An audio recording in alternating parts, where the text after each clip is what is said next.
Oui, beaucoup de Nantais ont fait le déplacement cet après-midi. Actuellement, le cortège est parti en direction de la maison de la famille Dupont de Ligonnès. Tout à l'heure, sur cette place, il y avait énormément de monde. Chacun avait une fleur à la main pour rendre hommage à cette famille. Beaucoup de Nantais anonymes qui ne connaissaient pas la famille, mais qui avaient envie de la soutenir dans cette épreuve. Et puis aussi, évidemment, beaucoup de jeunes, d'adolescents, des amis des 4 enfants de la famille qui avaient envie, eh bien, eux aussi, de rendre un dernier hommage, qui avaient envie aussi de parler d'eux d'une façon positive, car ils entendent beaucoup de choses actuellement dans les médias sur ces gens qu'ils aimaient, et c'est extrêmement difficile. Beaucoup nous ont dit être encore complètement effondrés, bouleversés. Certains ne réalisent pas encore ce qui s'est passé. Je vous propose d'écouter l'une des voisines de la famille qui répondait à Pierre-Emmanuel Besset.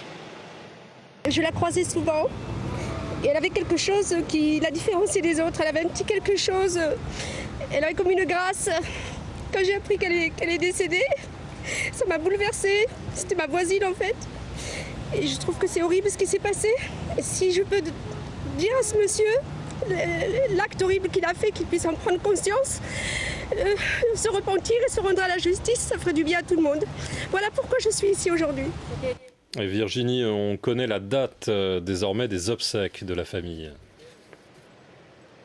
Oui, la famille l'a fait savoir dans un avis de décès. La famille d'ailleurs qui n'est pas présente aujourd'hui, mais qui a apporté son soutien et qui a remercié les proches des enfants notamment de s'être réunis. Donc les obsèques auront lieu ici à Nantes jeudi après-midi. Une messe sera donnée dans la paroisse Saint-Félix où avait l'habitude de se rendre la famille. Et puis l'inhumation aura lieu dans Lyon, le berceau d'Agnès. La famille vivait dans cette région.